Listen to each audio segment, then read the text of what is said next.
Retour à Lens-Saint-Henri pour cette équipe d'archéologues français et canadiens.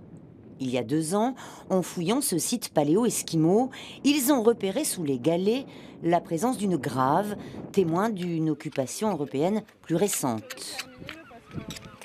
Dans le petit bois qui domine le site, ils ont fait d'autres découvertes qu'ils comptent bien exploiter cette année. Il y a des choses pour un archéologue qui sont souvent assez évidentes comparativement à Monsieur Tout-le-Monde ou Madame Tout-le-Monde. Notamment ici, ce que vous voyez, c'est le sentier en fait qui donne accès à Lens-Saint-Henri. Et vous voyez cet alignement de pierres très rectiligne. Et ici, ça fait un coin.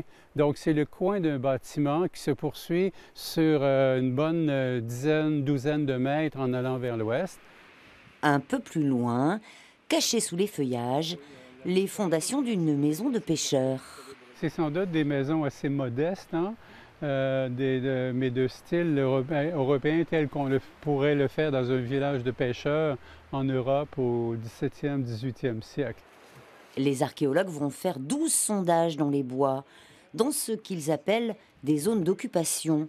Près des bâtiments, la terre garde la mémoire matérielle de ses anciens occupants. C'est assez formidable. Alors effectivement, on a retrouvé pas mal de mobilier métallique qui est possiblement associé à ces occupations humaines qu'on a ici, notamment des clous de plusieurs formes, de plusieurs tailles, des éléments métalliques, de la brique. Et puis ce qui nous a étonné, ce qu'on ne s'attendait pas forcément à trouver ici, ça a été aussi le fait de retrouver 2 éclats de silex, hein, peut-être du silex qui vient de Terre-Neuve, du silex bleu, qu'on a retrouvé en profondeur sur le substrat rocheux, en fait, en fond de sondage.